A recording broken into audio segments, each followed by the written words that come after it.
जय श्री कृष्णा। पुरुषोत्तम मास की कमला और कामदा एकादशी का महात्मा।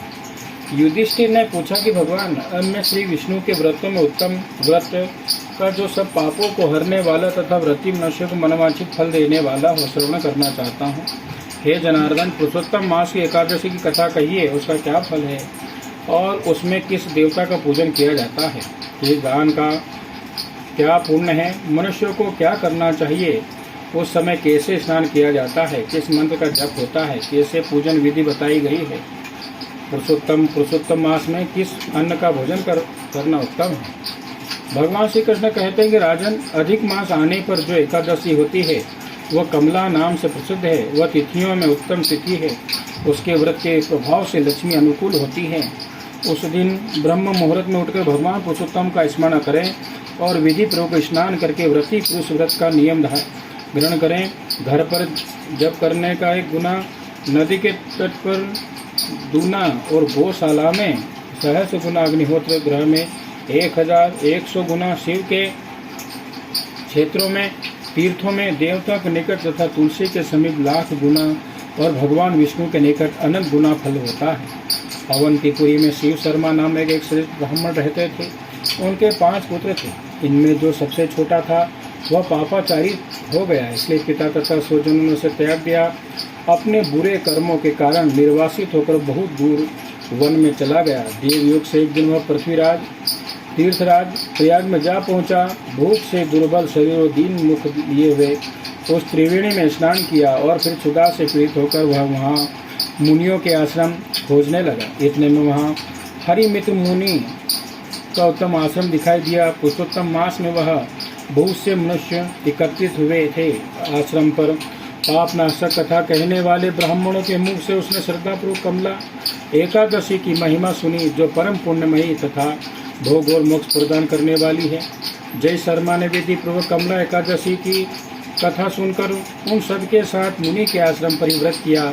जब आधी रात हुई तो भगवती लक्ष्मी उसके पास आकर बोले कि हे ब्राह्मण, इस समय कमला एकादशी के व्रत के प्रभाव से मैं तुम पर बहुत प्रसन्न हूँ और देवादिदेव श्री हरि की आज्ञा पाकर वैकुंठ धाम में आई हूँ।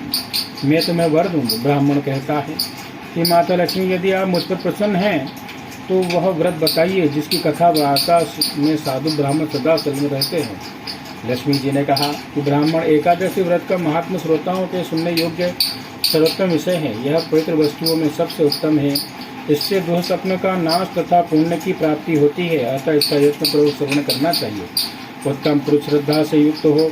एक या आधे श्लोक का पाठ करने से भी करोड़ों महापातकों से तत्काल मुक्त हो जाता है। जैसे मासों में पुरुषोत्तम मास, पक्षियों में गरुड़ तथा नदियों में गंगा श्रेष्ठ है, उसी प्रकार तिथियों में द्वादशी तिथि उत्तम है। समस्त देवता आज भी एकादशी व्रत के ही लोभ से भारतवर्ष में जन्म लेने की इच्छा रखते हैं।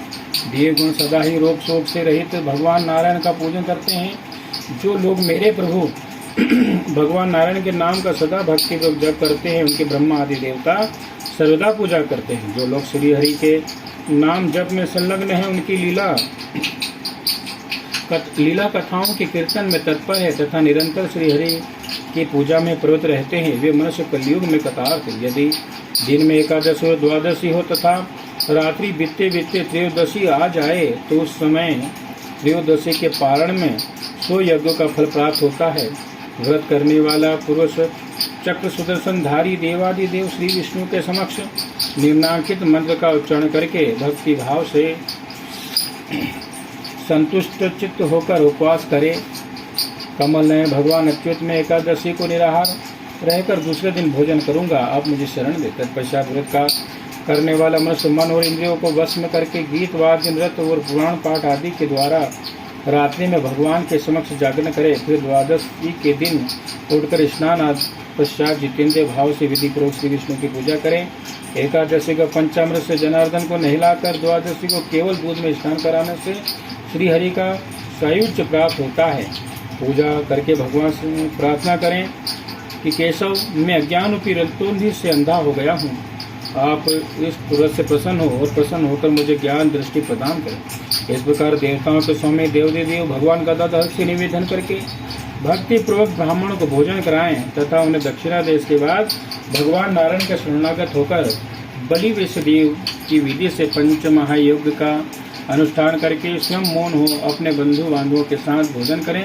इस प्रकार जो शुद्ध भाव से पुण्यमय एकादशी का व्रत करता है वह पुनरावृत्ति से रहित वैकुंठ धाम को प्राप्त होता है।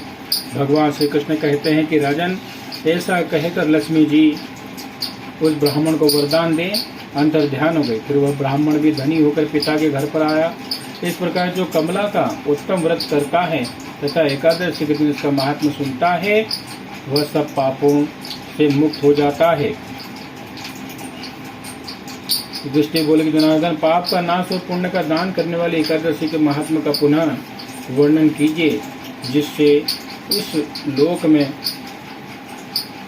करके मनुष्य परम पद को प्राप्त होता है। भगवान श्री कृष्ण ने कहा,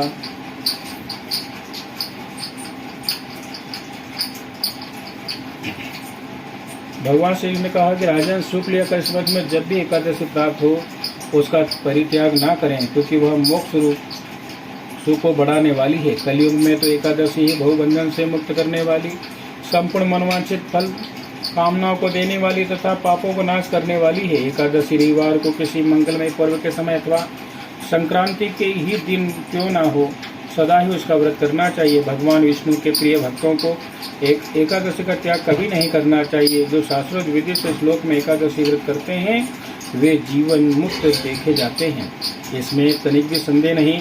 युधिष्ठिर ने कहा कि श्री कृष्ण से जीवन मुक्त कैसे हैं तथा विष्णु रूप कैसे होते हैं, मुझे इस विषय को जानने के लिए बड़ी उत्सुकता रही।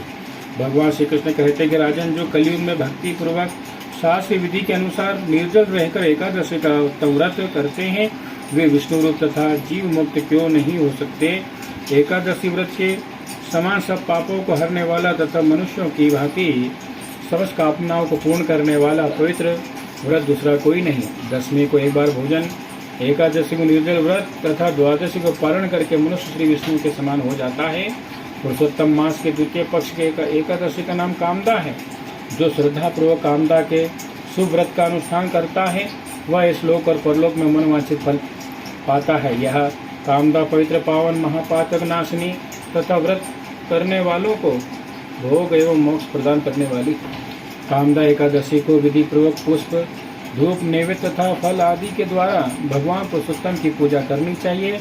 व्रत करने वाला वैष्णव पुरुष दसवीं तिथि को कांस के बर्तन, उड़द, मसूर, चना, कोदो, साग, मधु, पराया अन्न, 2 बार भोजन तथा मैथुन इन 10 का परित्याग करे। इसी प्रकार एकादशी को जुआ, निद्रा, पान, दातुन, पराई, निंदा, चुगली, चोरी, हिंसा, मैथुन, क्रोध और असत्य भाषण इन 11 दोषों को त्याग दे तथा द्वादशी के दिन कांस का बर्तन, उड़द, मसूर, तेल, असत्य भाषण, व्यायाम, परदेश गमन, 2 बार भोजन, मैथुन, बेल की पीठ पर सवारी, पराया अन्न तथा साग इन 12 वस्तुओं का त्याग करें। हे राजन, जिन्होंने इस विधि से कामदा एकादशी का व्रत किया और रात्रि में जागरण करके श्री पुरुषोत्तम की पूजा की है वे सब पापों से मुक्त हो परम गति को प्राप्त होते हैं। इसके पढ़ने और सुनने से सहज गोदान का फल मिल जाता है। ये तीसरी एकादशी पुरुषोत्तम मास की एकादशी महात्मा संपूर्ण। जय श्री कृष्ण।